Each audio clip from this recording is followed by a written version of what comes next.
Ricardo puede tomar la palabra si olvido mencionar alguna cosa importante.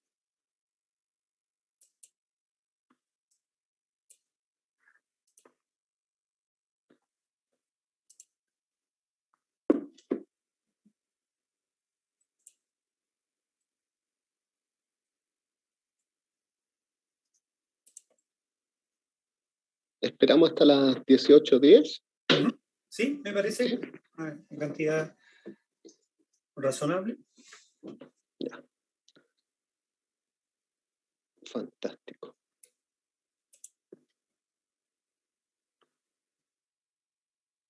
Hola, Reinaldo. Hola, Reinaldo. Hola, buenas tardes.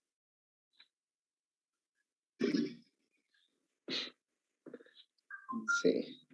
A todos nos complicó. Era la primera prueba, la primera selección. ¿Cómo ingresar? Hay que hacerla fácil.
Sí. ¿Y cómo está todo por la facultad? La pregunta va dirigida a mí. Ahí te veo en la oficina. Está tranquila, está tranquilo. Hasta ahora no han anunciado cambio en los protocolos de ingreso con el cambio de fase. De veras, ¿no? Cambiaron. Imagino que seguimos igual. Sí. Eso debiera ser estable de todas maneras. Sí. Creo que cambian solamente los aforos en estos nuevos pasos.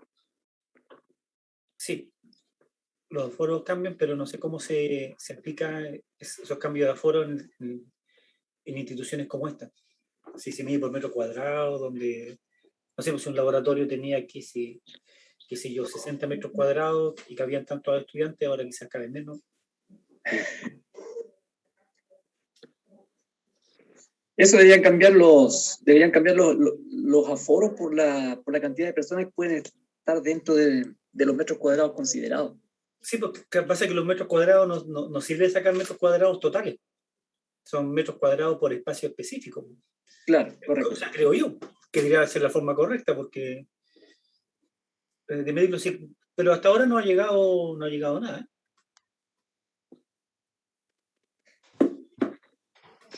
La cosa es que no hay nada claro todavía y no sabemos cómo va a ser el próximo año. No, pero salvo que se dispare el asunto así seriamente, yo creo que el próximo semestre vamos a estar. O sea, así como estamos, yo creo que el próximo semestre se vuelve con tutti. Yo no estoy tan seguro, ¿eh? Yo me da la impresión de que va a ser semipresencial. No creo que sea 100% volver todos. No lo veo tan claro. Eso de la semipresencialidad. Sí, puede ser complicado. De hecho, es mucho más difícil que la remota. Quienes van, como van Exacto, sí, sí. las necesidades tecnológicas para hacer la semipresencialidad. Lo que pasa es que también las salas no van a estar adecuadas para tener la cantidad de alumnos que estamos acostumbrados a tener. Bueno, sí, pues todavía hay decisiones que no están totalmente tomadas. Pero bueno, esperaremos. Ya se verá ya. Mientras tanto, seguimos igual. ¿Sí? Sí, sí. Seguramente va a ser de un día para otro, ¿eh? La decisión la van a tomar como pegadito al momento de volver. Pero en el caso de nosotros que somos un magíster, somos poquitos alumnos, somos 7. Por ejemplo, nosotros podríamos ir todos presencial. Es que no depende de nosotros, exclusivamente porque se necesitan autorizaciones. Nosotros como programa no podemos tomar esa decisión. Tiene que estar dentro del contexto de la política total de la universidad. A nivel universidad. Claro. Ahora, en el caso nuestro, yo creo que es más fácil implementarlo. Sí. En el caso nuestro, pero todavía no hay un instructivo de cómo podría ser eso. Pero seguramente en el caso nuestro vamos a hacer los programas de posgrado, van a ser uno de los primeros que entrarán en la presencialidad, seguramente. Va a haber una priorización probablemente Sí, respecto claro. a los la sala. Sí. Y también de los espacios. Daniel, Bueno, cuando quieras. comencemos. Entonces, a modo de introducción, yo quería hablar un poco acerca de en qué consiste los electivos, ¿no es cierto? Y el sistema de elaboración de tesis dentro del programa del magíster en biomatemática. No sé si ahí avancé. Entonces, las asignaturas de segundo año que están relacionadas con tesis, ¿no es cierto? Son en el primer semestre proyecto de tesis y en el segundo semestre tesis. ¿Ya? Y en el primer semestre un electivo avanzado 1 y un electivo avanzado 2. También en el primer semestre hay una asignatura de contexto, por denominarla de alguna manera, que está relacionada con biotecnología o biotecnología matemática. ¿Ya? Entonces, esencialmente son 3 asignaturas el primer semestre y 2 asignaturas el segundo semestre. ¿Ya? Pero están estas 4 asignaturas que de alguna manera están destinadas a que los estudiantes vayan desarrollando su investigación de grado, ¿no es cierto? Y también estos electivos que les van a permitir desarrollar o adquirir habilidades y conocimientos para un desarrollo efectivo de la investigación. ¿Ya? Entonces, eso es algo que quería mencionar. Algunos aspectos administrativos relacionados con el tema de la tesis, ¿no es cierto? Es que cada proyecto de tesis debe ser presentado al comité académico del programa a finales del año académico en curso. ¿Ya? Es decir, los proyectos de tesis debieran presentarse a fines de este año, ¿ya? Para darle curso a estos proyectos durante el siguiente año. ¿Ya? Entonces, una vez que se aprueba el proyecto, este se inscribe, entre comillas, marzo del 2022. ¿Ya? Otra cosa importante que quería mencionar es que es un requisito de graduación el que los estudiantes presenten algunos resultados, ya sean, pensemos en resultados parciales del proyecto de tesis, en algún congreso nacional. Idealmente también puede ser internacional, pero estos son algunos aspectos a tomar en cuenta, digamos. No sé, Ricardo, si debo mencionar algo más o dejé fuera algún aspecto. Con respecto a la presentación de los resultados, estaba más bien pensado hacia finales del proyecto de tesis, cuando haya un producto efectivamente que mostrar. Entonces, eso hay una cosa que hay que calibrar con el calendario con el calendario de, ¿cómo se llama?, de congresos que hay en el país, bueno, o en otros lados. Pero la intención de eso es poder visibilizar los resultados que se van obteniendo en este programa, ¿no? Para que la comunidad especializada, ¿cierto?, en esta temática conozca más o menos cuáles son los argumentos que se están desarrollando. Claro. Sería como eso nomás. Sí, sí, sí. Podríamos quizás pensar en algún congreso del segundo semestre del próximo año, digamos, idealmente. Bien, no sé si alguno de los estudiantes tiene alguna duda o alguna consulta. Yo tengo una consulta. Dígame. Con respecto a ese punto de la presentación, ¿qué pasa si por ABC de motivos uno no puede presentar en esa instancia por un tema laboral? A ver, el reglamento lo exige.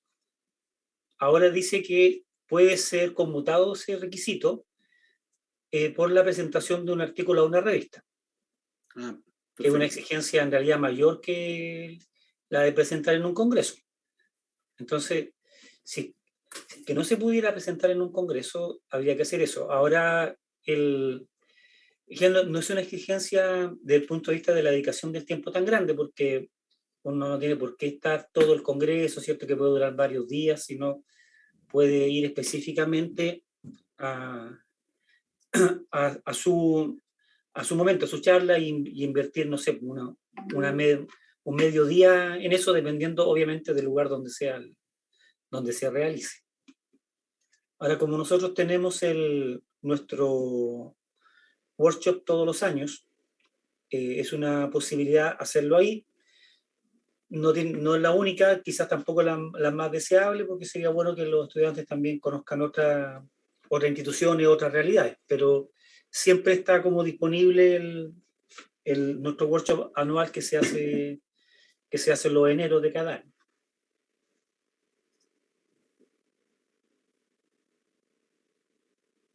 Ok, muchas gracias.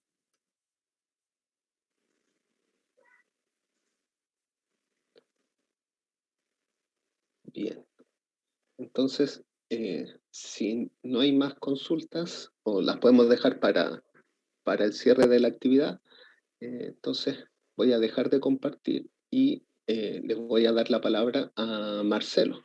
Marcelo Rivas, si es que no me equivoco, ¿no es cierto? Es el primero de los profesores que va a hacer su presentación. Gracias, Daniel. ¿Se escucha mi voz? Sí, sí, se escucha bien. ¿Y la presentación se ve? Hay una mancha gris. Debe ser. Yo también la veo. Sí, pero se ve una franja en el 2022. Es un subrayado ancho. ¿La siguiente diapositiva también se ve? No, ahí sí está bien. Ya, ahí se fue. Sí. Era un mensaje que decía, su presentación se está viendo. Contraproducente. ¿Verdad, Daniel? Ahora se ve y se escucha bien. Sí. Okay. Sí. Perfecto. Muchas gracias por la organización. Entonces voy a presentar el proyecto en el cual se enmarca esta investigación. Este es un proyecto interno de la universidad, LPR 2007, que ya voy a explicar en detalle en qué consiste. Acá simplemente quiero mostrar que este proyecto incluye un ítem para que la persona que haga investigación reciba un pequeño remuneración mensual, en este caso de 120.000 pesos, que se puede hacer por un máximo de 10 meses. Entonces eso permitiría abarcar el primer y segundo semestre del 2022. Y dentro de este proyecto, lo que voy a proponer corresponde a los objetivos específicos 2 y 3. Voy a explicar a continuación en qué consiste todo esto. Voy a partir hablando de la significancia del tema de investigación, que el objetivo es estudiar el epigenoma. Entonces, ¿qué es el epigenoma? El material genético, el polímero de DNA, no está flotando dentro del núcleo de una célula, está enrollado sobre este esqueleto proteico, que se llaman los nucleosomas. Y estos pueden ser modificados de manera reversible también. Y esos se ha visto que no es azarosa esa modificación, tiene funciones biológicas. Entonces, este tipo de modificaciones, así como modificaciones en el mismo polímero, en particular en la citosina, un proceso que se llama metilación, estas dos confieren una capa adicional de información. Y es por eso que organismos multicelulares como nosotros, los Homo sapiens, que tenemos una variedad de células, todas ellas con el mismo polímero, más o menos, Aún así tenemos células tan distintas. Una neurona cumple funciones completamente diferentes a una célula epitelial. Y gran parte de esa diferencia se debe a este tipo de modificaciones que están por sobre la genética. Son estas las modificaciones epigenéticas las que dan esta especificidad.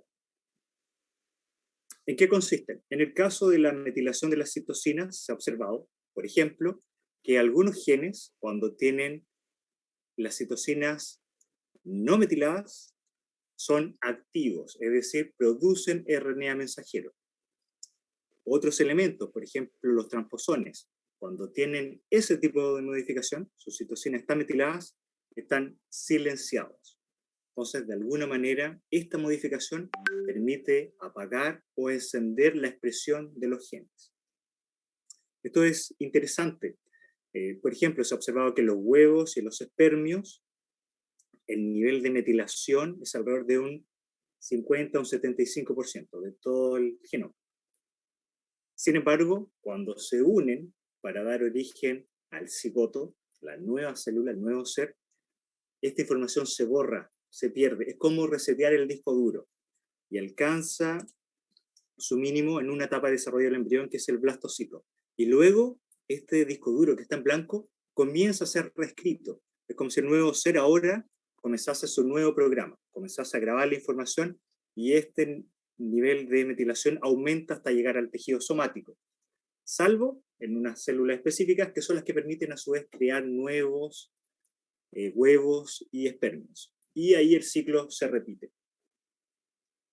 Por otra parte, las histonas, que aquí estoy mostrando una imagen grande del nucleosoma, estas proteínas en las cuales está enrollado el DNA, también pueden recibir modificaciones en estas colas.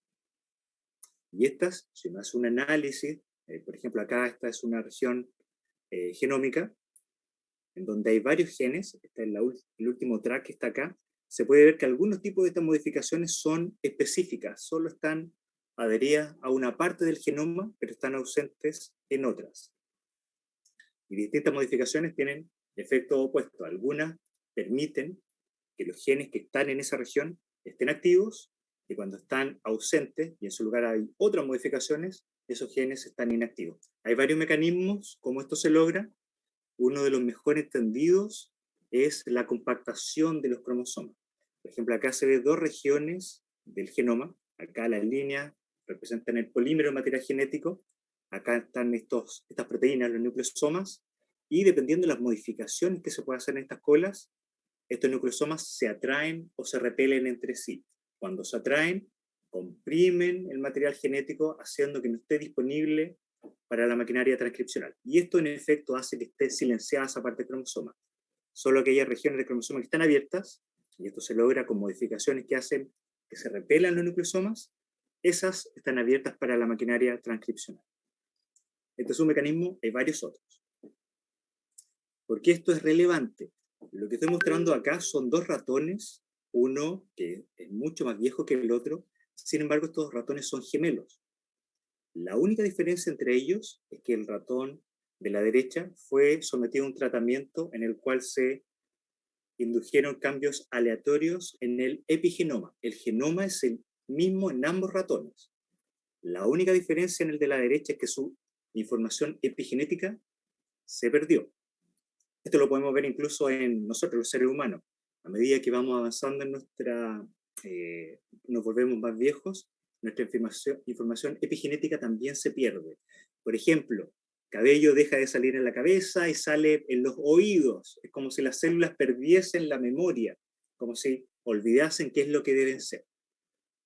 Y no solo en la vejez en general está involucrado el epigenoma, también se hipotetiza que enfermedades genéticas en realidad no son genéticas, son epigenéticas, enfermedades como cáncer, diabetes, Alzheimer. Por lo tanto, saber cómo es el estado epigenético de una célula tiene aplicaciones médicas. ¿Cuál es el ángulo de ataque de la presente propuesta? Acá lo que vamos a hacer es estudiar la relación entre el metabolismo celular y el epigenoma. ¿Cómo se relacionan estos dos fenómenos? Las células tienen una red de reacciones a través de las cuales transforman sustratos, por ejemplo, glucosa, oxígeno, en productos. bases para construir nuevas moléculas de material genético, lípidos para su membrana, etc. Y también produce los precursores, por ejemplo, grupos acetatos o metilos, los cuales a su vez se utilizan para mantener el epigenoma. Sin la presencia de estos precursores, no es posible mantener el epigenoma. Y esta es una relación entre el metabolismo y el epigenoma que no ha sido muy bien entendida aún. Entre otras cosas porque el metabolismo en sí mismo es un problema. Acá estoy mostrando una red metabólica de un organismo relativamente simple, Escherichia coli, el cual contiene miles de reacciones y miles de metabolitos. En esta red, los puntos corresponden a metabolitos y los arcos a reacciones que transforman un metabolito en otro. Por ejemplo, acá hay una molécula, lactosa, y acá hay otra molécula, galactosa y glucosa. Esta molécula termodinámicamente debería dividirse en estas dos. Tiene un potencial termodinámico favorable para hacerlo. Sin embargo, la estructura de esta molécula es tal que una molécula de agua no se une fácilmente a ese enlace. Si lo hiciese, podría dividirse. Pero estas estructuras previenen que ocurra eso. Es como un edificio, un rascacielos, termodinámicamente debería estar demolido. Ahí estaría con la mínima energía potencial, pero una estructura extremadamente estable. De hecho, los seres humanos vivimos en edificios. Esto es algo similar, algo que termodinámicamente debería estar de esta manera, pero es tan estable que uno la puede dejar en el ambiente y va a seguir como tal. Es solo cuando uno incorpora un catalizador, en este caso una proteína, la cual recibe la lactosa y una vez que la recibe en su centro, permite exponer su centro, este enlace. Y solo cuando está esta proteína, esta reacción química ocurre. Acá hay otro ejemplo, en este caso, de la ATP sintetasa, la cual es análoga a una turbina. Acá permite que una concentración mayor, en este caso de protones, en un lado de la membrana, al tratar de pasar al siguiente lado, mueva esta turbina, lo cual hace que se almacene energía en otra molécula, ATP. Y esta molécula también es una proteína, la cual, si no está presente en medio, esta reacción no ocurre. ¿Cómo se modela esta maraña de reacciones?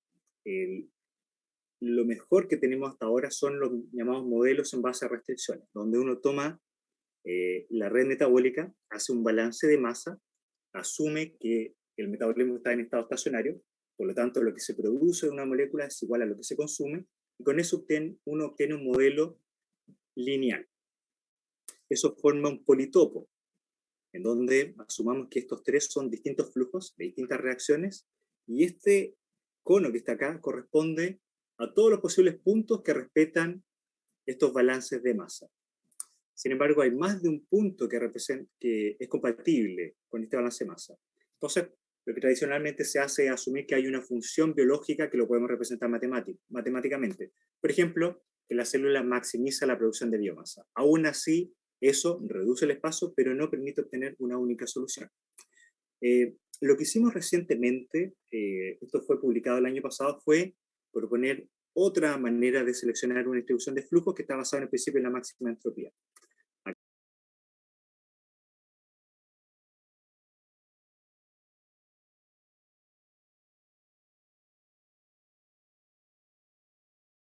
Corresponde a todas las enzimas que están catalizando las reacciones.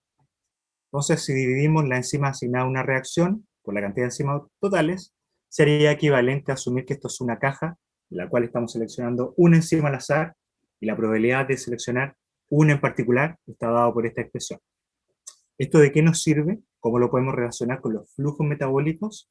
A través de esta expresión, la cual muestra que la relación entre la cantidad de enzima y el flujo de esa enzima corresponde a esta expresión, donde esta es la capacidad máxima de la enzima y el eta, es un número que va entre 0 y 1 y que representa las condiciones ideales para que lleve a cabo su función la enzima. Cuando es 0, es que las condiciones son pésimas, cuando es 1, es que las condiciones son las ideales. Si despejamos de esa ecuación Q y asumimos que estos valores, que desafortunadamente no se conocen en detalle, son similares entre sí, podemos pasar de esta expresión a esta otra, donde tenemos la misma probabilidad, pero esta vez en términos de los flujos en lugar de la cantidad de enzimas. Y dentro de todas las distribuciones de probabilidad posible, la que es menos sesgada es aquella que maximiza la entropía. en este caso la entropía de Shannon. Entonces, dentro de este politopo de soluciones posibles, elegimos aquella que maximiza esa función. Esto es un problema de optimización. Y esto lo publicamos el año pasado y lo validamos con datos experimentales obtenidos de literatura de varios microorganismos.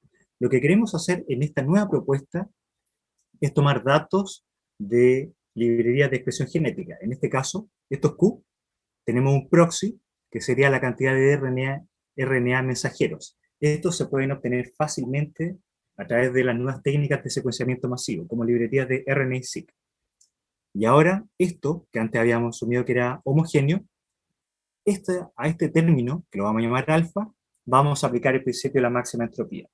Y ahora estos G van a ser información adicional. Sin caer en muchos tecnicismos, esta misma expresión, la entropía la podemos modelar de esta manera. Y en lugar de maximizar entropía, minimizamos esta expresión, en donde esto se puede considerar como la diferencia entre dos distribuciones de probabilidad. Una de los flujos y otra de la expresión genética. Y de este politopo de puntos, seleccionamos entonces aquellos flujos que más se parecen a los datos de expresión genética. Este es el objetivo específico número 1 de este proyecto que mencioné al inicio. Estamos prontos a generar el manuscrito para publicación. Entonces, este ya es un punto abordado, pero quedan otros 2 puntos adicionales. Utilizando datos de librerías, por ejemplo, de GTEx, en la cual hay datos de expresión genética para varios tejidos, cerebro, hígado, piel, etc., y de un atlas de cáncer, en donde a distintos pacientes, luego de fallecer, se toman muestras de tumor como de tejido adyacente sano. Entonces, esta información más otra librería de datos de expresión genética y de epigenética, las queremos utilizar para resolver los problemas específicos 2 y 3. Y estos son los que propongo a ustedes desarrollemos a través del proyecto de tesis. El primer objetivo específico sería determinar el perfil de modificaciones epigenéticas en 2 organismos. Un microorganismo, una levadura, y en varias líneas celulares humanas de cáncer. Una vez hecho eso, vamos a proceder al objetivo específico número 3, esta vez a través de la tesis, el cual sería determinar la calidad de las predicciones. Una vez que tenemos nuestro modelo metabólico, sabemos los flujos de distintas reacciones, podemos correlacionar cuánto es el flujo del metabolito metilo o acetilo, y eso lo podemos correlacionar con los resultados del objetivo específico anterior.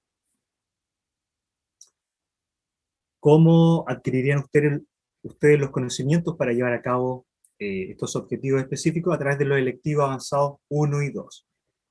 El primero, ustedes recibirían entrenamiento, yo haría el curso, ustedes recibirían entrenamiento en el uso de computadores de alto desempeño. Nuestra universidad tiene un clúster de varios gigas de memoria RAM y varios procesadores, lo cual nos permitiría hacer los análisis bioinformáticos para estudiar el epigenoma y la expresión genética, así como también ejecutar estos algoritmos de optimización.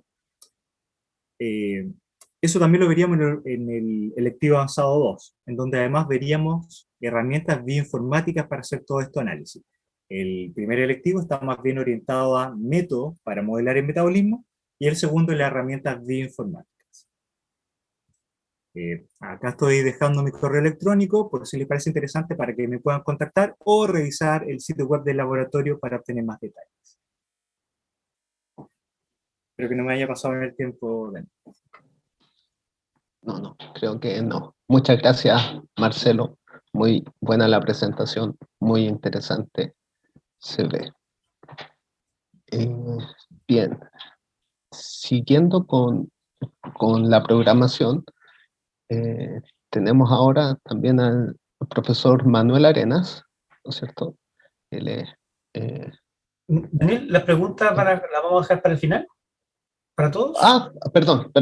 Porque si quizás... Sí, quizás lo mejor es ver las preguntas ahora de los estudiantes. Se olvida. Disculpa, Manuel. Yo también creo que es mejor porque yo no voy a poder quedar hasta el final, así que mejor que se hagan las preguntas después de que presente yo. Ok, quedo dispuesto entonces, así que consulta.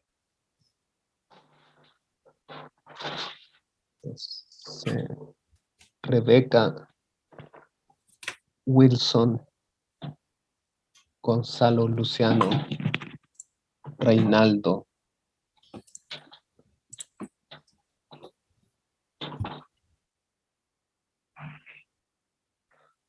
Bien, gracias. Buenas tardes.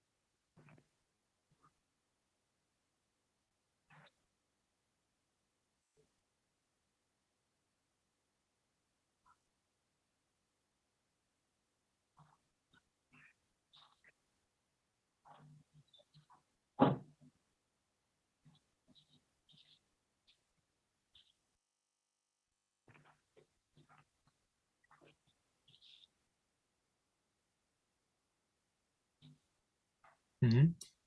Sí, la validación en este caso no consistiría, por ejemplo, en la demostración de teoremas. No sería matemático en ese sentido. La validación se realiza haciendo predicciones y evaluando qué tan buenas son estas predicciones con respecto a datos experimentales. No sé si con eso doy una idea de cómo sería la metodología.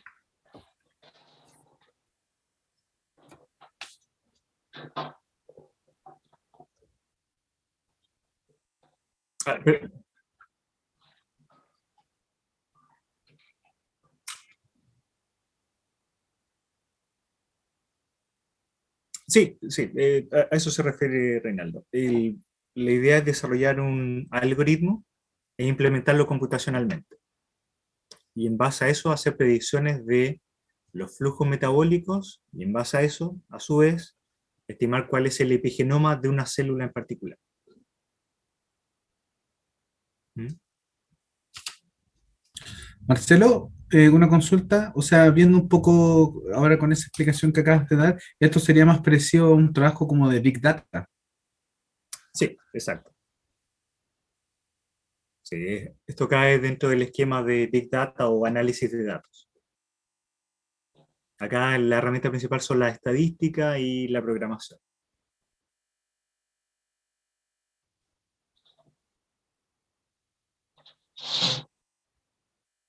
No sé si hay alguna otra pregunta de parte de los estudiantes.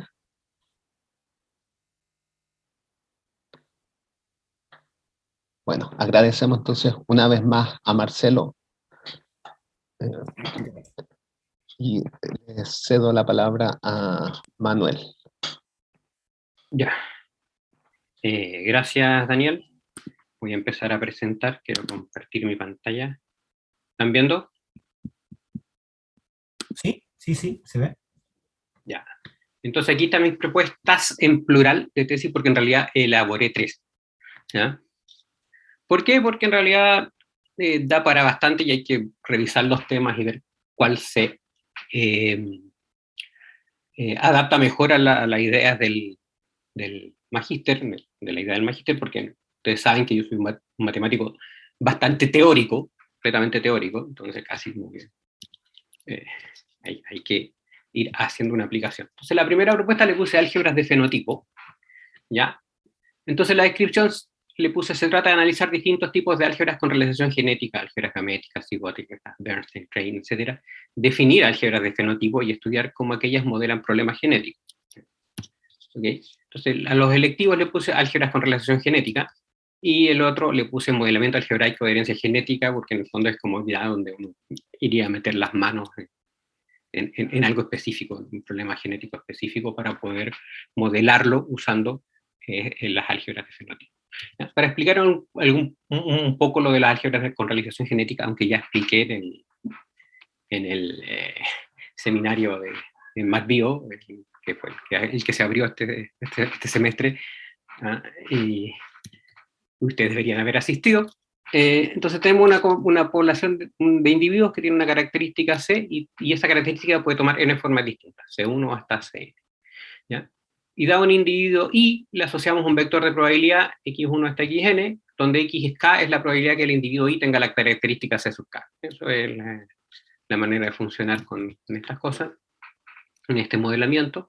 Entonces tenemos 3 individuos I y J, y asociamos vectores de probabilidad x y z respectivamente. Si I y J engendran al individuo K, o sea, el K es el hijo, ¿ya? Entonces uno puede modelar esto, en esa presentación lo expliqué con detalle, y en el fondo Z es la multiplicación de X por Y, donde XY es una multiplicación que generalmente es no asociativa, ¿ya? Porque tendríamos mucha suerte si llegara a darse asociativa, ¿ya? Porque en el fondo es una función bilineal en dos variables que son cada una de n variables. Entonces, transforma Rn en una álgebra no asociativa. Entonces, esas son las álgebras con realización genética, que están muy estudiadas, hay muchos artículos sobre eso, han dado muchas vueltas del asunto, y la idea de esto es trabajar, por ejemplo, estas álgebras son las álgebras de gametos, ¿ya? Entonces aquí cada par representa un gameto con un gen, un alelo de un gen específico, ¿ya? Entonces, esta multiplicación representa que dado gametos con los distintos alelos, cuál es la probabilidad de enviar uno u otro. Por ejemplo, si tengo este alelo y este alelo, la probabilidad es 50 y 50 de que salga uno u otro al formar un cigoto con estos gametos y después emitir otro gameto. Después está la álgebra cigótica, que es lo mismo pero con cigotos. Entonces si junto cigotos y cada uno produce un gameto y entonces juntan, ¿cuál es la probabilidad de cada cigoto, de cómo va a salir cada cigoto? Entonces aquí está la tabla de la álgebra cigótica. Ya, estas álgebras son bien conocidas y bien estudiadas, y hay bastantes papers sobre esto. Por ejemplo, se sabe que la dimensión de la álgebra gamética con n alelos es n, y de la cigótica es n por n más 1 medio. ¿Okay? Esas son cosas bien conocidas. Entonces, a mí se me ocurrió formar, cuando estaba dando esa charla, el álgebra de fenotipo. ¿Ya? Aquí hice el ejemplo para los mismos. Entonces, A es un gameto, o sea, un alelo dominante, y el A minúscula es un alelo recesivo. ¿Ya? Y hay muchas preguntas que a mí se me surgen con eso, porque en realidad, primero, las álgebras de fenotipo yo nunca las he visto en la literatura. O sea, fue una cuestión que a mí se me ocurrió inventar, pero yo me imagino que deben estar hechas. Entonces la idea es como estudiarlas, y si no estudiarlas, definirlas. ¿Ya? Entonces hay muchos fenómenos interesantes como dominancia incompleta, herencia legal, género, etcétera, y otras que pueden modificar cuál es la construcción del álgebra de genotipo de la que yo mostré. ¿Ya? Y estas se pueden asociar con construcciones hechas bastante importantes que son en álgebra, digamos, como coálgebras, duplicación simétrica, derivaciones y automorfismo, que son cosas estándar de estudiarse en álgebra asociativa. ¿Ya? La bibliografía para esto, bueno, este es el libro de Tellington, Genetic Algebras, que es como la Biblia, pero es un tanto antiguo, de 1939. Este es más nuevo, el de Ross Busekros, Algebra in Genetics, y es del 80, no, tampoco tan nuevo, pero ya es más nuevo. ¿Ya? El paper del artículo de Marilyn Reed, que para mí es como la mejor manera de iniciarse en álgebras en genética. Y ahí puse uno de mi colega española, Irene Pianello, con el cual he trabajado acerca de este tipo de construcciones. La propuesta 2 es álgebras de evolución en un modelo de crecimiento poblacional. Entonces queremos estudiar el álgebra de evolución y aplicarlo a ciertos modelos de crecimiento poblacional, como por ejemplo puse el modelo de Leslie. ¿Ya? Entonces, el electivo 1 sería álgebras de evolución, y el elegido 2, operadores de evolución de modelos poblacionales. ¿Ya? Que es más o menos la misma idea del otro, que una es la cosa teórica y después meter las manos en. Ya. Una álgebra de evolución, entonces, es un espacio vectorial con una multiplicación de una base tal que los productos de elementos distintos de la base siempre es 0. ¿Ya? Entonces, dada una función lineal, siempre se puede crear una álgebra tomando que el e sub i al cuadrado es el L de sub i y los otros son 0, para que sea álgebra de evolución. Entonces el objetivo con esta propuesta es estudiar álgebras de evolución para un operador L que se use para, debería ser modelar, pero dice modelar, no sé por qué, sistemas biológicos, porque esa es la idea. Entonces podemos tomar cadenas de Markov, ciertos problemas genéticos muy relacionados con la proposición anterior, y también, por ejemplo, un modelo de Leslie, por ejemplo. Y ese tipo de cosas, trabajarlas bien en ejemplos concretos de la teoría de álgebras de evolución. Aquí tengo la bibliografía, el libro de Tian, que es el libro sobre álgebra de evolución más clásico, y algunos artículos de unos colegas uzbecos y unos españoles sobre este tipo, y aquí el artículo de mi querida Alicia Labra con Alberto El Duque, que usa mucho de esto, teoría de grafos. Eso lo hace como una teoría muy interesante. Y la propuesta número 3, que es como para mí la más arriesgada de todas, es que es la álgebra no asociativa de una ecuación diferencial polinomial. ¿Ya? Entonces el objetivo de esta propuesta es estudiar el álgebra asociativa asociada a un sistema de ecuaciones diferenciales polinomial y traducir propiedades del álgebra a la ecuación. ¿Ya? Además se busca aplicar estos resultados a modelos más comunes en biología, y ahí hay que preguntarle a los colegas los modelos que ellos usan, donde se puede aplicar este tipo de cosas, que es algo que he intentado meter en el grupo MacBio cuando no hemos podido reunir, y es una idea que estaba metiéndoles en la cabeza. ¿Ya? Entonces, el electivo 1 se llama álgebra de una ecuación cuadrática, y el electivo 2, ecuaciones polinomiales y álgebra de polarización. Entonces, aquí la parte un poco más teórica, tengo una función Qn se dice cuadrática si cada coordenada es un polinomio homogéneo de grado 2. Esta es la explicación. Aquí está que estas son los Q1 hasta Qn son las coordenadas de Q, y cada uno es un polinomio homogéneo de grado 2, es lo que dice acá. Entonces uno define así, con esta fórmula de polarización, una multiplicación, y eso da una álgebra no asociativa, que es el Rn con esa multiplicación, y que se llama álgebra de polarización de la multiplicación. Entonces, el Q de X se recupera como el cuadrado de cada elemento en esta álgebra. Entonces queremos estudiar una ecuación diferencial del tipo la derivada de X igual a Q de X más L de X más C, donde Q es cuadrática, L es lineal y C es constante. ¿Ya? Y entonces ahí, con la nueva notación, cambiaría el X' por X cuadrado más BX más C, que es de una manera como más vista como un polinomio, digamos, de grado 2, pero el B es una matriz y C es un vector constante. ¿Ya? Y el X va al cuadrado, pero en esta álgebra definida así. ¿Ya? Entonces se pueden obtener propiedades de la ecuación de las propiedades de la álgebra de polarización. ¿Ya? ¿Ok? Y la idea es aplicar resultados, obviamente, a un modelo biológico, porque ese es el objetivo de esto. Hay una álgebra creada por Ito, que es una manera de hacerlo, que lo hizo para las álgebras del octavo Volterra, que fue más o menos lo que presenté en el seminario. Y se puede definir el álgebra de autopolarización para toda función polinomial de grado m, entonces podemos aumentar el grado, solo que ahí las multiplicaciones no van a ser de 2 elementos, sino que de más, de m elementos. ¿Ya? Entonces eso también es como proponer estudiarlo. Entonces la propuesta 3, aquí está un libro de Sebastian Walcher que se llama Algebras and Differential Equations. ¿Ya? Exactamente lo que... un artículo de Ito donde define estas cosas para la Nautica Volterra, y también, claro, agregué el libro de Van de Essen de automorfismos polinomiales para sacar la fórmula de polarización.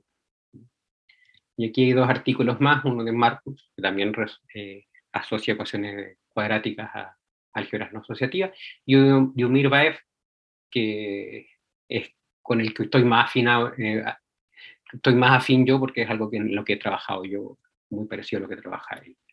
¿Ya? Y para cualquiera de las 3 propuestas vamos a seguir mirando el libro de Dice Jesús, creo que no se llama Jesús, de Nava Sureña y María Quesada Teruel, que es el que hemos usado en el desmodelamiento matricial, ¿sí? Para poder mirar en los ejemplos y ese tipo de cosas donde aplicar toda esta teoría. ¿Ya? Esa es la idea, y aquí terminé la presentación, y creo que fue casi en el tiempo. Muchas gracias, Manuel. ¿Sí? Muy interesante. Entonces, abro el micrófono para los estudiantes si tienen alguna consulta.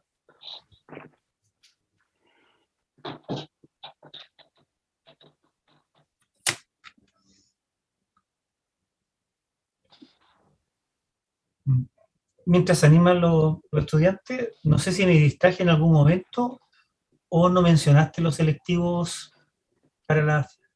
En cada una mencioné los electivos, lo que no le puse título, que me di cuenta cuando vi la de Marcelo que había que hacerlo, era al proyecto de tesis y a la tesis. Ya, La propuesta 2, no, yo no vi los electivos. La propuesta 2 tenía, a ver, déjame mirar. El electivo, espérense, ya cerré la presentación. La vuelvo a abrir.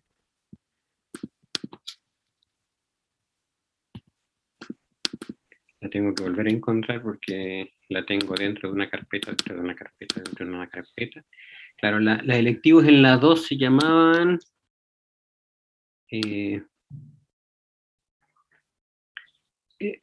álgebras de evolución, y el otro era como... acá, operadores de evolución en modelos poblacionales. ¿No? Que era más o menos la misma, dije que era la misma idea que en el 1, o sea, en el primero es como una cosa súper teórica, y después abajo ya era como meterse en los problemas específicos, digo, ¿ya? En resolver problemas específicos, analizando lo que hicimos con la parte que se hizo en la primera, que era más teórica. Eso. Ahí es donde está. De álgebra de evolución, el material es mucho más lo que hay que de las otras dos, ¿no? Eso. Bien. No sé si Rebeca tiene alguna otra consulta, que No, junto muchas con gracias. Reinaldo tiene la cámara abierta, se le agradece de todas maneras. Bien, si no hay más consultas, entonces cedo la palabra a Humberto. Muchas gracias, Daniel. Muy buenas tardes a todos y a todas. Vamos a compartir aquí la presentación. ¿Se ve bien? ¿Se ve bien? Sí. Ya. Bueno, aquí fue algo interesante que creo que le comenté a algunos profesores del magíster. El estudiante Felipe Marcelo Balboa Polanco en su momento me contactó porque estaba interesado en trabajar conmigo, y ahí empezamos a construir la idea de la propuesta de tesis. Pero a pesar de eso, bueno, hasta este momento Felipe tiene interés de seguir trabajando conmigo, bueno, trabajar conmigo, pero no hay ningún problema si a Felipe le interesa cualquier otra propuesta de otro profesor, puede cambiar. Para mí me gustaría que siguiera conmigo, pero no hay problema, Felipe, si te interesa en otro tema. Ya. En esta propuesta voy a trabajar en colaboración con el profesor Roberto Landaeta del Departamento de Biotecnología. Incluso esta propuesta tiene, digamos, la parte de la tesis, un gran componente digamos, de Roberto, que el aporte más fuerte va a ser de Roberto, en comparación con la parte mía, que es matemática. Pero bueno, ahí lo iremos conversando en el transcurso de la presentación. Bueno, como título, nosotros le hemos llamado caracterización y producción de biomaterial estructural basado en residuos CPC. Una comparación experimental con resultados analíticos. Esa es la idea del trabajo. Uno de los tutores, Roberto Landaeta, quien le habla. Bueno, esta idea surgió, bueno, este problema nosotros también lo estamos trabajando con un proyecto interno de la UTEN. Del 2019 debe terminar ahora, o sea, el proyecto se debería terminar en febrero del próximo año, pero ya yo solicité una prórroga de 6 meses, que estaríamos entonces hasta agosto del 2022. Y la idea surgió de Roberto, ya que hay muchos, digamos, residuos cerveceros, y hasta la actualidad no se ha hecho no existe ningún estudio, o sea, una utilidad de este residuo cervecero como la construcción, la fabricación de un biomaterial, y por eso también nos motivamos en esta idea. Entonces, va a tener la producción y caracterización de este biomaterial. Lo vamos a comparar con los modelos matemáticos, que es lo que yo he hecho en muchos años. Tengo amplia experiencia en esta parte, ¿ya?, de obtener propiedades efectivas de los biomateriales, bueno, más específicamente de materiales compuestos generales. Y vamos ahora a utilizar esa experiencia en los biomateriales. Bueno, en resumen, aquí tenemos una parte de quizás de tiene que ver con Roberto. Roberto está presente de aquí también en Zoom, pudiera también intervenir si así le cree pertinente, o también responder alguna pregunta de algún estudiante en relación a la parte de la fabricación del biomaterial, que es lo que se va a encargar Roberto, ¿no? Entonces aquí principalmente este aporte está en más con el problema de los cambios climáticos, en tratar de usar también eficientemente los recursos, la economía esta circular que se habla mucho. Entonces este biomaterial, que va a ser un biodegradable, pues sería muy bueno explotarlo y tratar de usarlo, que reemplace, digamos, otro tipo de materiales que son más tóxicos y dañinos para el medio ambiente. ¿Ya? Entonces la idea es que hay que generar ese biomaterial y estudiarlo y comparar también esas propiedades con el enfoque matemático que vendría acá. ¿Ya? Entonces acá nosotros haríamos un estudio de microescala, aquí a varias escalas, ¿ya? O sea, multiescalas, de ese comportamiento de propiedades mecánicas de ese biomaterial que se va a construir. Y esos resultados pues vamos a utilizar, matemáticamente vamos a utilizar una herramienta que es la de homogeneización asintótica, y bueno, la hipótesis y la herramienta que se utiliza es que tiene que ser un material con una estructura periódica, ¿ya? Y aquí tenemos este parámetro epsilon, pues lo que nos relaciona es la dimensión micro con la dimensión macro. Y por supuesto tiene que ser mucho menor que 1 esa relación de escala. Y con esto pues se van construyendo una sucesión de problemas, de ecuaciones diferenciales recursivas que nos va a dar las propiedades macro del material utilizando propiedades micro de ese compuesto. Esa sería la idea matemática. Después le voy a compartir un artículo para que tengan también una idea con esta parte. Bueno, pues vamos a aprovechar aquí esta parte y vamos a mostrarlo. Bueno, aquí tenemos una figura, viene siendo ya un problema también de laminado. Ya este trabajo fue publicado en 2019. Fíjense que lo que se estudió fue en la interfaz que tuviera una falla, y con las fibras orientar diferentes ángulos, pues estimar las propiedades efectivas macro de ese material. Fíjense que aquí esta sería la estructura, la celda unitaria, que se repite de manera periódica, y es lo que le comentaba anteriormente.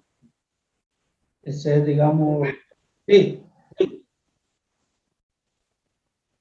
Ajá, ya. Ahora se escucha mejor. Sí, ya.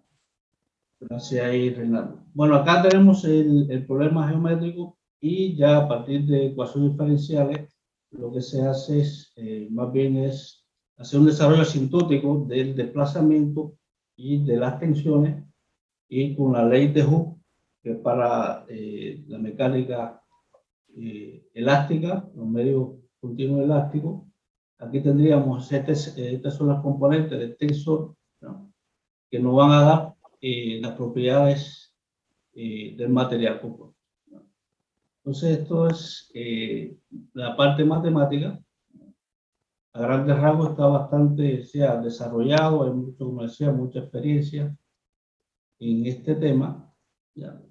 Por tanto, digamos, el mayor aporte que va a tener el estudiante va a ser más bien en la construcción, o sea, la fabricación de material, y entender, por supuesto, las herramientas matemáticas para poder adaptar el modelo matemático y hacer una comparación entre la parte experimental con la analítica, ¿ya?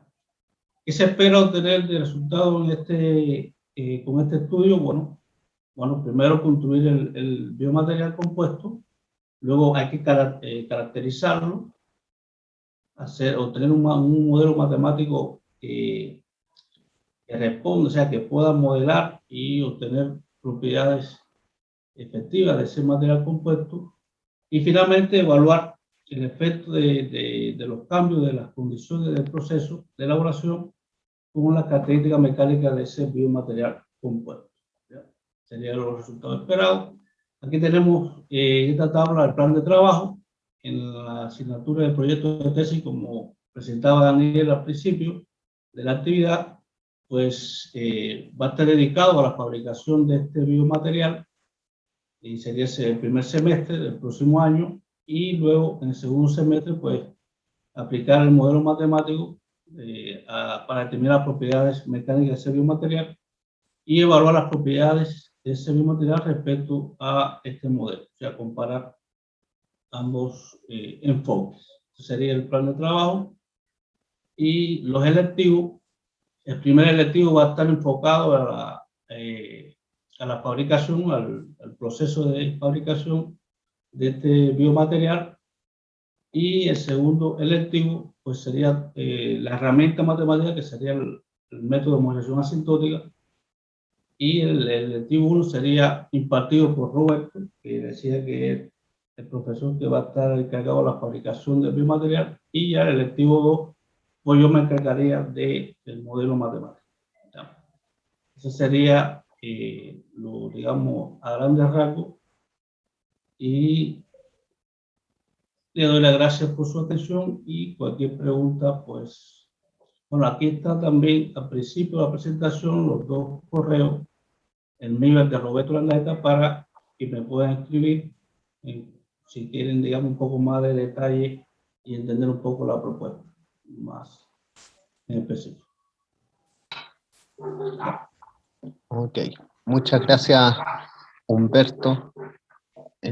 Se abre el micrófono para que los estudiantes puedan hacer sus preguntas, sus consultas. Sí, aquí también está Roberto, por si quieren hacer también alguna pregunta sobre la parte de la fabricación del biomaterial.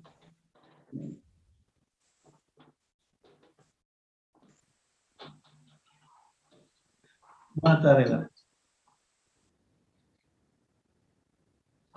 Sí, Felipe está interesado, lo repito, hasta este momento él sigue interesado, no ha cambiado de opinión, y a mí me gustaría que siga trabajando con nosotros, pero no está obligado a seguir esta propuesta.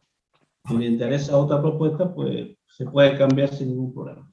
Hay que ver qué opina después de la presentación. Sí, entonces claro, hay que esperar hasta el próximo martes, ya que vea todas las presentaciones, y ahí pues elige cuál es el tema que más le interesó, que más le gustó. Gracias por la libertad, profe. No está atado en sangre.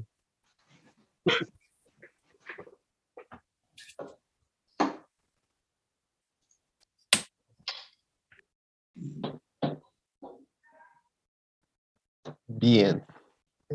Parece que no hay mayores consultas o comentarios. Recuerden igual que pueden escribir a todos y cada uno de los profesores que están acá, ¿no es cierto?, para hacer sus consultas, quizá ahí no sé, si son un poco tímidos o tímidas. Bueno, gracias una vez más, Humberto. No sé, Roberto, si tú quieres mencionar algo acerca de la presentación de Humberto.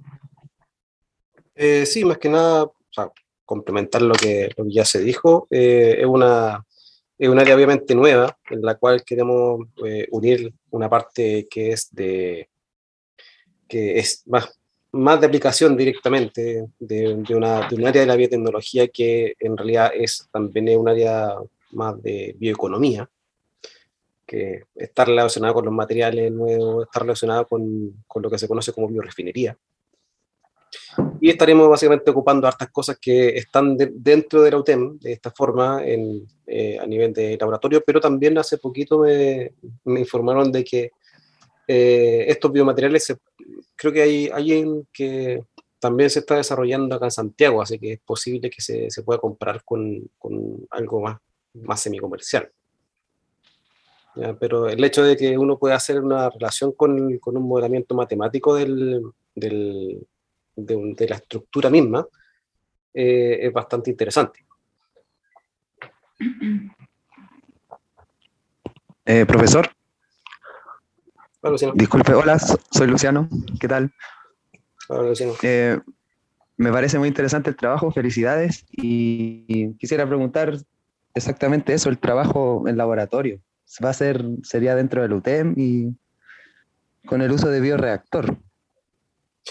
No es tanto bioreactor, ¿ya? O sea, en este caso lo que se busca es generar o tener, más que nada obtener por ahí, un material al cual uno pueda estar midiendo, tanto o sea, caracterizando ciertas cosas a nivel estructural, ya como digamos, la elasticidad, el hacer un TGA, hacer SEM, etc. De tal forma de que uno pueda, con esos análisis, abordar el modelo matemático y revisar ciertos tipos de predicciones que pueden hacer de tal forma de constituir una comparación. Ok, entiendo, sí. Pero sí, sería dentro de la UTEM. Dentro de la UTEM.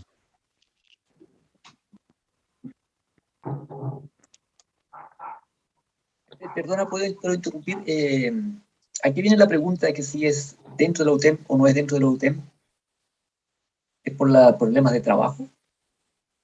No era más que nada por el material, si es que se iban a utilizar los equipos de la UTEM que conozco porque estudié ahí, o si es que habría la posibilidad de hacerlo en otros lados. La tesis, el trabajo. Ok.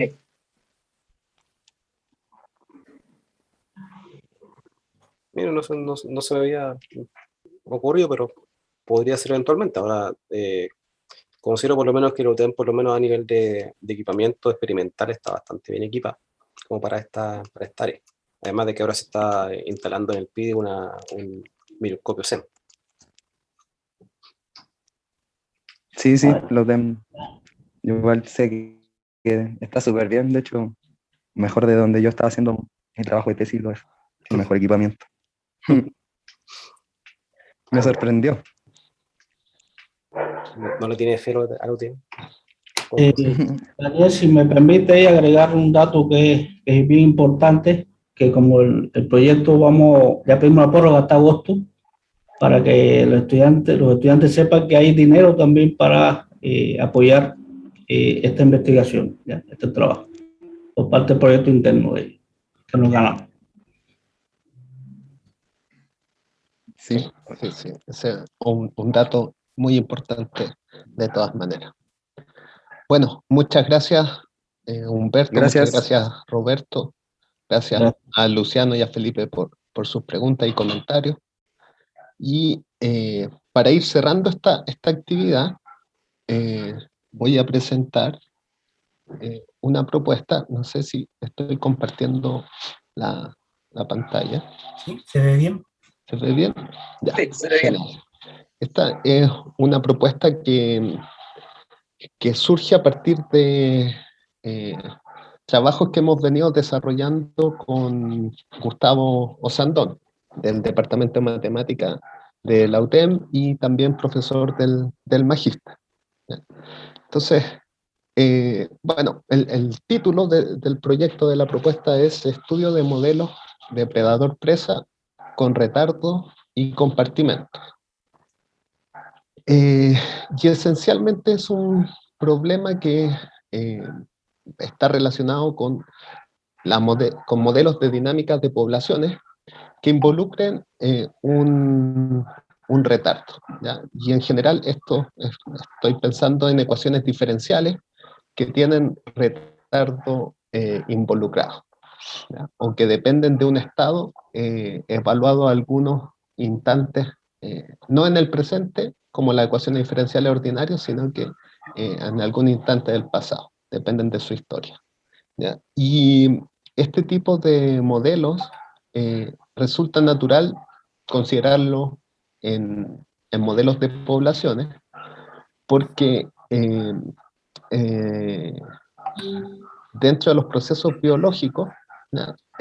Surgen desacoples, ¿ya? Como podría ser un desacople entre la fecundación y el nacimiento, o entre el nacimiento y la maduración sexual, ¿no es cierto? Entonces, no es tan razonable considerar que todos los miembros de la población se pueden reproducir, o un desacople entre el consumo del nutriente y el crecimiento de la población, ¿ya? Entonces, frente a este tipo de desacoples, resulta natural a la ecuación diferencial que modela el crecimiento de una población, agregarle un retardo, ¿ya?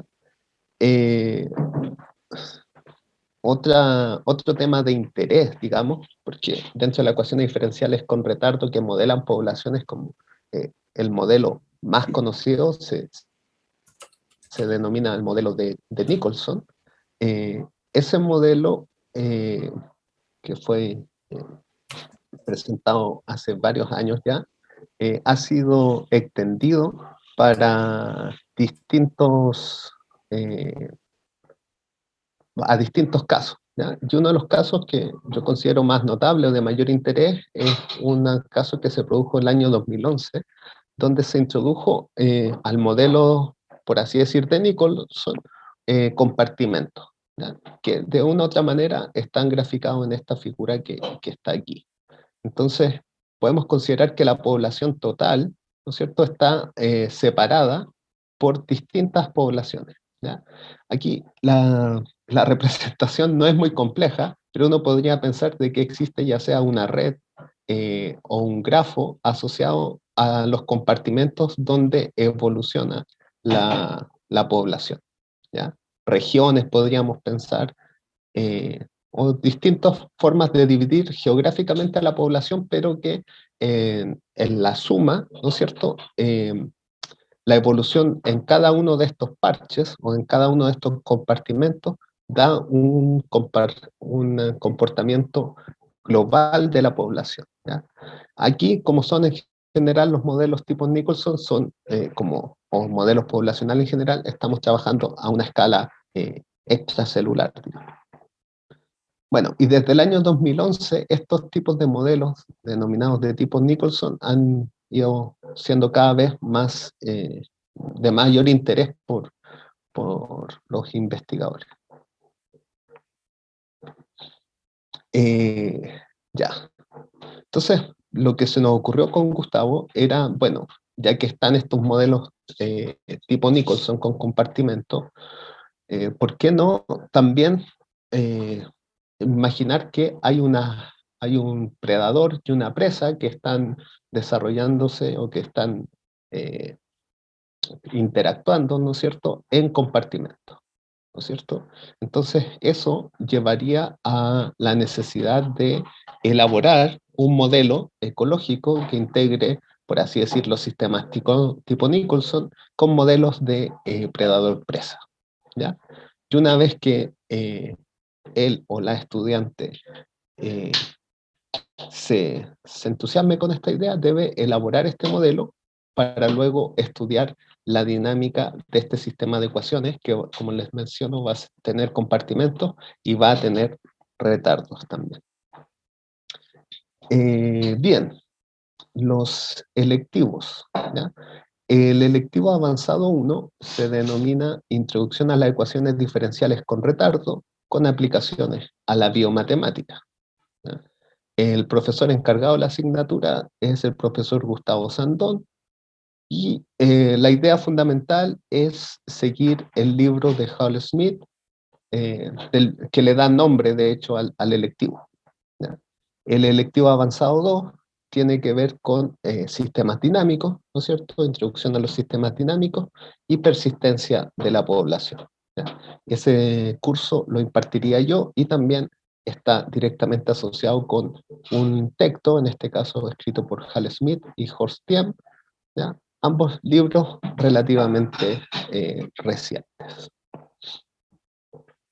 ¿Qué más decir? Hay proyectos asociados a este proyecto de tesis, ¿no es cierto?, y por lo tanto también habría un cierto se llama apoyo financiero para él o la estudiante que se decidiera a seguir esta propuesta. Bien, eso es esencialmente lo que yo tenía que decir. No sé si hay alguna consulta o comentario.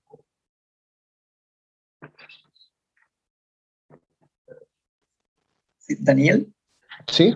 Sí, no, solamente un comentario a todos los estudiantes que ya están próximos a escoger su tema de tesis, que puede que de alguna manera les inquiete, les preocupe o los asuste, en el sentido que pueden pensar que los temas que se ven quizás son un poco difíciles, ¿no? O lo pueden ver un poco complicado por los nombres que aparecen y por los temas que se están tratando y por los cursos que intervienen. Sin embargo, yo creo que este humor no es válido. Van a tener los cursos de acompañamiento que corresponden, y en particular me refiero a lo que es el tema que está presentando aquí Daniel. Uno de los cursos es ecuaciones con retardo, que en el fondo es como una continuación de lo que vimos en modelamiento diferencial. Pues es dar un paso más y trabajar la parte teórica y aplicada y práctica de lo que son las ecuaciones con retardo para poder aplicarlo a este tema que presentó Daniel. Lo mismo que el curso posterior también va a ser un complemento y va a ser una continuación del curso que voy a dictar yo. Así que desde ese punto de vista yo le diría a nuestros estudiantes que estén con la mayor confianza y además que van a contar de todas maneras con el apoyo nuestro. Eso es, Daniel, lo que quería aportar. Sí. Muy buen aporte. Una consulta general como a todos los profes con respecto a la metodología de trabajo en sí el desarrollo de la tesis. Esto requiere estar trabajando, no sé, ir a los laboratorios allá o trabajar presencialmente en la UTEM, o está pensado para hacerlo totalmente independiente a distancia.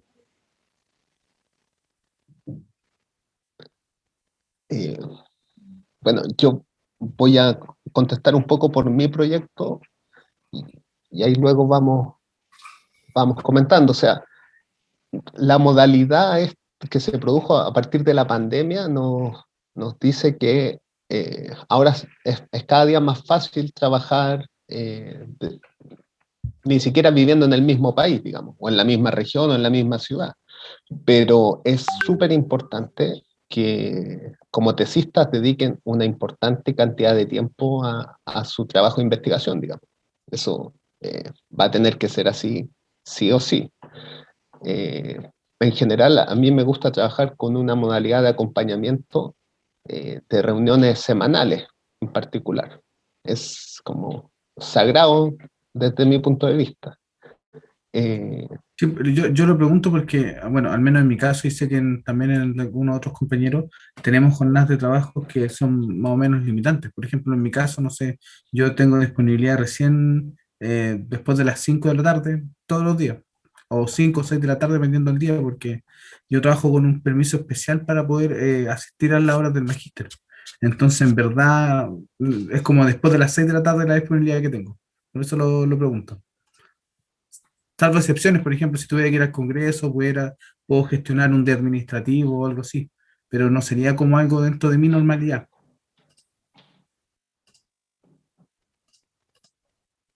O sea, mi opinión personal es que si tú puedes trabajar, digamos, de lunes a viernes todos los días después de las 5:30, podría ser suficiente, digamos. Probablemente vas a tener que trabajar también los fines de semana. Yo creo que todos hemos hecho alguna tesis o alguna investigación y sabemos que finalmente terminamos estresados, por así decirlo, digamos. Hay un deadline y uno termina poniéndole mucho esfuerzo los últimos meses si quiere terminar la investigación. Pero a priori no veo que ese sea un problema, digamos. Trabajar en los horarios del magíster no me parece un problema. No sé si Ricardo o alguien más quiere mencionar algo. Perdón, yo creo que la pregunta apunta al hecho, ¿cierto?, de las personas que están trabajando, si es que van a tener que salir de su horario de trabajo para poder asistir a algún curso en particular o algún laboratorio. O sea, hacia allá apunta la pregunta.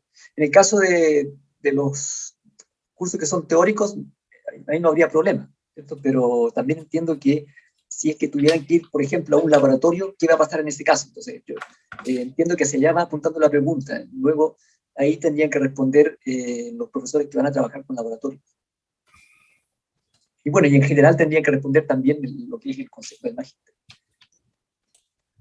Sí, por lo menos el mío no requiere trabajo en laboratorio, todo computacional. Así que es como lo que escribió Daniel, la metodología de trabajo. Yo quería reforzar un poco lo que decía Daniel en cuanto a lo genérico de tiempo de dedicación a la tesis. Esto va a requerir su tiempo porque, bueno, además la tesis es explorativa, por lo tanto, no solamente se trata de estudiar y prepararse para resolver unos ciertos ejercicios, sino ir comprendiendo algún fenómeno que está en la frontera, por lo tanto, intelectualmente desafiante en cualquiera de las propuestas. Ahora, de lo que conversamos un poco al inicio de que partiera la exposición, hay muchas cosas de índole administrativo con respecto al uso de la infraestructura de la universidad en el contexto que estamos, que la verdad que no tenemos una respuesta todavía categórica, ¿cierto? Cómo se va a usar los permisos, cuándo, cómo, dónde es la cosa que requiere presencialidad. Todavía hay incertidumbre con respecto a eso, así que una respuesta así como súper categórica en eso yo creo que no estamos todavía en condiciones de darla hasta que la universidad no aclare bien. Con respecto a los electivos, yo creo que en eso me imagino que todos los profesores estarán de acuerdo, que habrá algún criterio de concordar un horario que sea factible entre el estudiante interesado y el profesor que tenga que dictar esa asignatura. Como estas asignaturas van dirigidas o enfocadas principalmente al estudiante que va a tomar esa tesis, no debiera ser tan complicado encontrar un horario que sea de común acuerdo y que entre todas las partes. Así que yo creo que eso no debería ser una limitante importante, pero sí, aquellos que sí requieran ingreso a la universidad, tenemos que estudiar, tenemos que ver cómo se hace, cómo se compatibiliza eso. Ahí va a haber que darle una vuelta para tener una buena respuesta. Una consulta más. En el caso de, perdona, Roberto, en el caso de ustedes que trabajan también con Humberto, ahí necesitan necesariamente trabajar en el laboratorio en un horario fijo diurno, para responder un poco las preguntas que estaba haciendo, me parece que era Wilson, ¿no? Sí, en el caso por lo menos del área que como específica mía, que sería como más experimental, ya hay un par de antecedentes, por lo menos a nivel de la UTEM en general, y también en el PIDI, donde de a poco ya se han puesto protocolos en ciertos laboratorios de investigación en los cuales se puede entrar, ya respetando obviamente todos los aforos por laboratorio y respetando obviamente las entradas y salidas que tiene la institución. Entonces actualmente, dependiendo para ciertos tipos de investigación y para eventualmente, ejemplarmente, las tesis de posgrado, también se tendrían que gestionar los permisos adecuados como para que puedan asistir a los laboratorios. Ahora, obviamente todos ya saben que siempre está en incierto, están cambiando la regla y las normas a cada rato, entonces siempre hay que tener en cuenta de que llega un punto en el cual, claro, va a tener que suspenderse o cambiar, no se sabe. pero actualmente en la universidad ya se está volviendo un poco a, por lo menos en la parte de laboratorio de investigación presenciales, hay cierta actividad. Entonces uno podría anticipar de que, por lo menos para nuestra área, en el próximo semestre no tendría que ser problema. Ahora, específicamente, para quienes estén, digamos, más limitados, que sea, digamos, después de la jornada laboral o que sea un sábado domingo, también habría que ver el tema del acceso a los laboratorios. En este caso, estaríamos ocupando mezcla un laboratorio que está en el ST, en el PIDI, en San Joaquín, y también dependiendo cómo nos vaya con gente de aquí de mecánica. Entonces ahí vamos a tener que estar ahí, digamos, viendo. Pero sí, se tendría que considerar que por lo menos nuestra área tiene una parte presencial o experimental.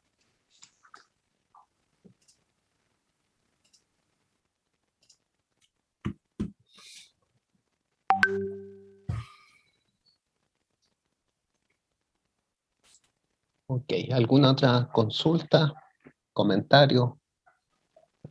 La próxima semana se van a exponer los otros 4 temas de tesis, ¿verdad? ¿Hasta cuándo tendríamos como para elegir? A ver, las tesis se tienen que aprobar a finales de este año. Así que yo creo que en enero hay que formalizar eso. Hay una etapa posterior a esto y los acercamientos, conversaciones, negociaciones que puedan tener los estudiantes con los profesores interesados, ¿cierto? Hay que presentar un escrito un poquito más formal, ¿cierto? Más grande, con mayores especificaciones, que en realidad va a ser misión del profesor, presentarlo al comité para la evaluación del comité, para ver que se ajuste efectivamente al perfil del programa y todo eso. Hay un trámite. Y después de eso ya va a estar, por lo tanto, más oficializado el tema, pero la inscripción probablemente tal va a ser en marzo del próximo año, cuando comience el nuevo año académico, como inscripción de asignatura. Pero la decisión debiera ser a final de este año académico, por lo tanto en enero de este año. Okay. Muchas gracias. Pero, así que no es una decisión que tengan que tomar tan apresurada. No sé, Ricardo, si te parece quizás pensar en el mes de diciembre. Sí, más o menos. Yo creo que, a ver, estamos a 26, tenemos reunión de comité la próxima semana. Ahí podríamos fijar efectivamente el calendario para el manejo de los estudiantes.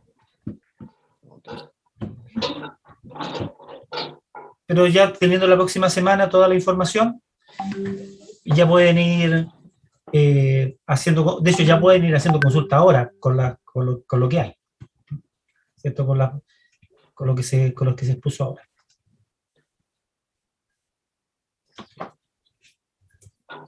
Mencionar, ¿no es cierto?, que la próxima semana va a presentar sus propuestas el profesor Ricardo Castro, el profesor Fernando Huanca, el profesor Fabio Lima también, y el profesor Ramiro Bustamante.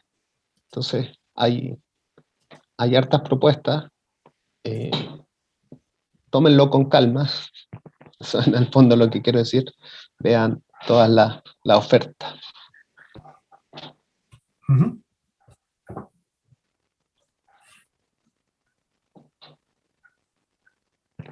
Bien. Entonces, si no hay más consultas, lo dejamos hasta aquí y nos volveríamos a encontrar el próximo día martes a las 6 de la tarde, y ahora la invitación iría con la clave para evitar cualquier inconveniente. Elimínale la clave. Bueno, ok. Sí. Ese cada cual. Reinaldo, que vas a poner la galletita o completo, el completo.